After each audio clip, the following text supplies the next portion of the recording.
Nous sommes en l'an 800, en plein Moyen-Âge.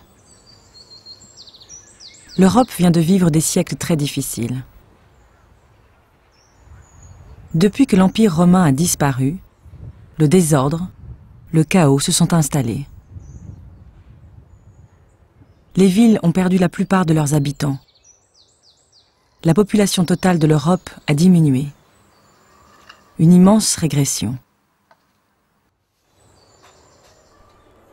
Pourtant, en ce Noël de l'an 800, à Rome, un roi se fait couronner empereur et proclame la rénovation de l'Empire romain. Son nom est Charlemagne. Plus tard, on l'appellera le premier des Européens. Pour comprendre l'histoire de Charlemagne et ce qu'il représente, il faut retourner un peu plus de 3 siècles en arrière, au moment où l'Empire romain s'effondre, sous la pression des peuples germaniques. Et c'est ici qu'il faut regarder, sur le Limès, la grande frontière qui traverse l'Europe. Grâce à ces fortifications, les Romains avaient longtemps pu contenir les Germains. Des Germains qui menaient des vies rudes, souvent difficiles et brutales.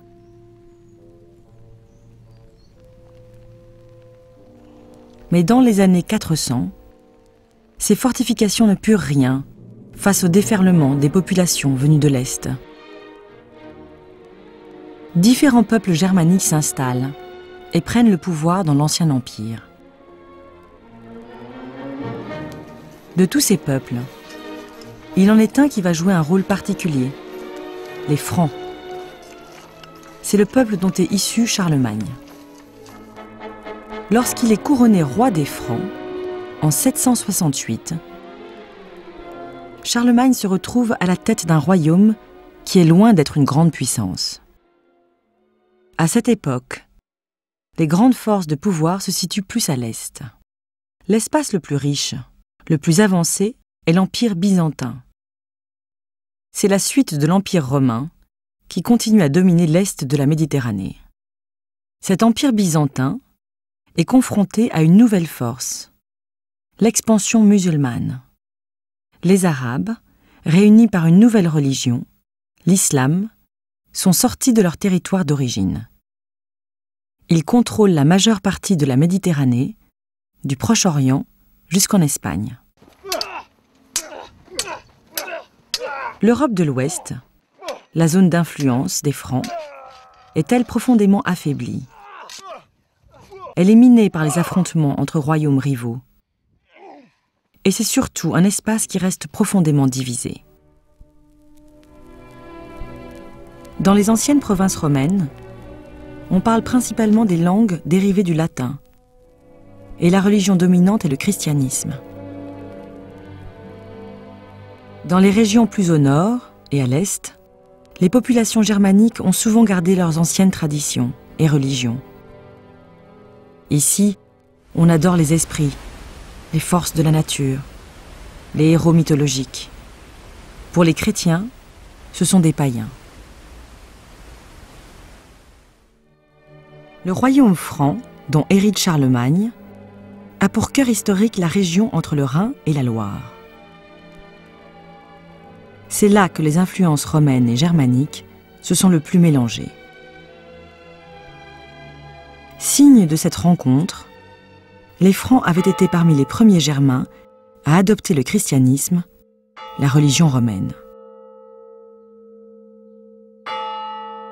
Charlemagne va donner une toute nouvelle dimension à cet héritage.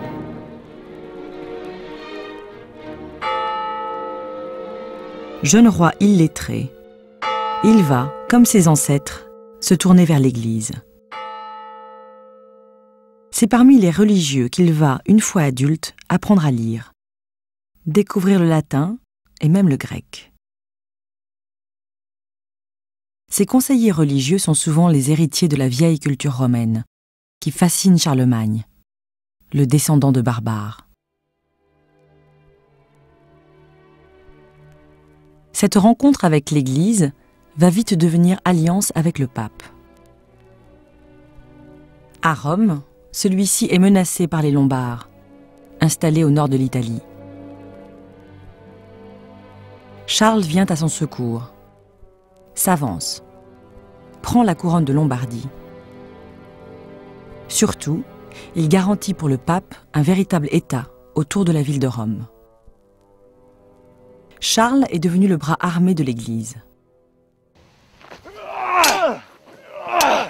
Après ce succès, il se lance dans une série de conquêtes pour agrandir le royaume franc.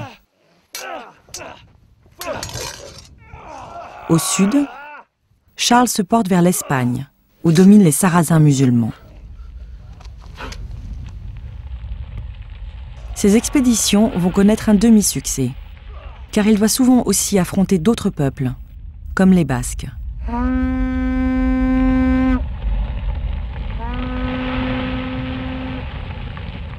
Son neveu, Roland, il laisse même la vie.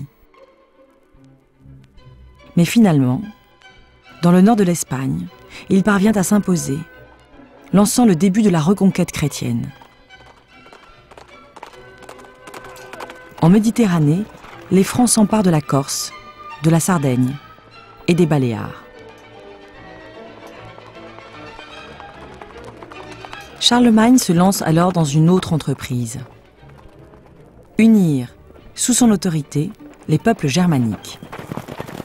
Pour cela, il doit affronter les populations du nord et de l'est restées païennes.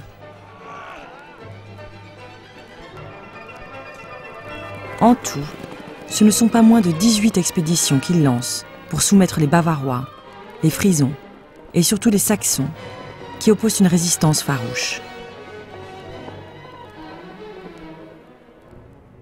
Profondément attachés à leur indépendance et à leur tradition, ils ne se convertiront qu'après une série de défaites.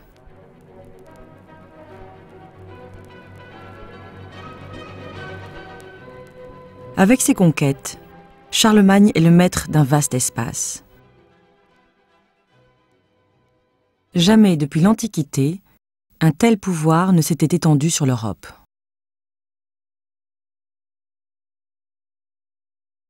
En 800, il est sacré par le pape. Charlemagne devient alors empereur par la volonté de Dieu. Avec ce titre impérial, il reprend en même temps l'héritage romain. Mais comment garantir la paix dans un empire aussi grand, aussi divers? Comment l'organiser alors que le vieux réseau de routes créé par l'Empire romain est presque à l'abandon depuis des siècles?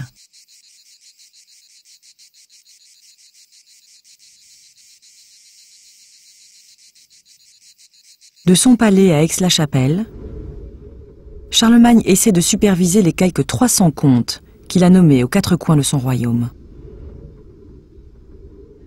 Pour contrôler leur action, Charlemagne crée un corps, les Missi Dominici, ces messagers qui parcourent sans relâche l'Empire et lui font leur rapport.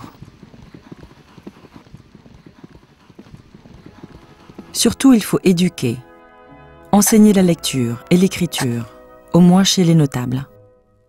Charlemagne ordonne que chaque évêché, chaque monastère ait une école. Une nouvelle écriture apparaît, avec des lettres dites carolines, des lettres plus simples et plus nettes. Charlemagne profite du développement de l'écriture pour faire connaître ses lois dans tout son empire. C'est un moyen d'unifier des régions très diverses. Pour relancer une économie en ruine, Charlemagne crée une monnaie en argent, valable dans tout l'Empire. Les activités reprennent à l'intérieur d'un vaste ensemble qui est maintenant en paix. On parle d'une renaissance carolingienne.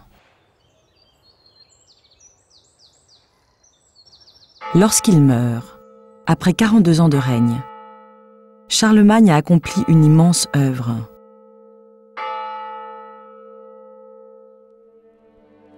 Mais ses héritiers ne seront pas à sa hauteur. Et rapidement, ils vont s'entre-déchirer.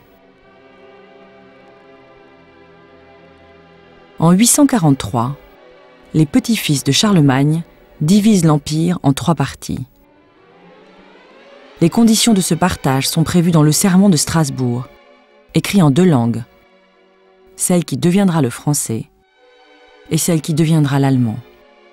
Progressivement, l'Empire, uni, va céder la place au pouvoir des seigneurs locaux et à la féodalité. Mais de la vie de Charlemagne, il restera le rassemblement des peuples européens sous la bannière du christianisme. Et aussi un titre ressuscité du passé et qui va longtemps continuer à se transmettre, celui d'empereur.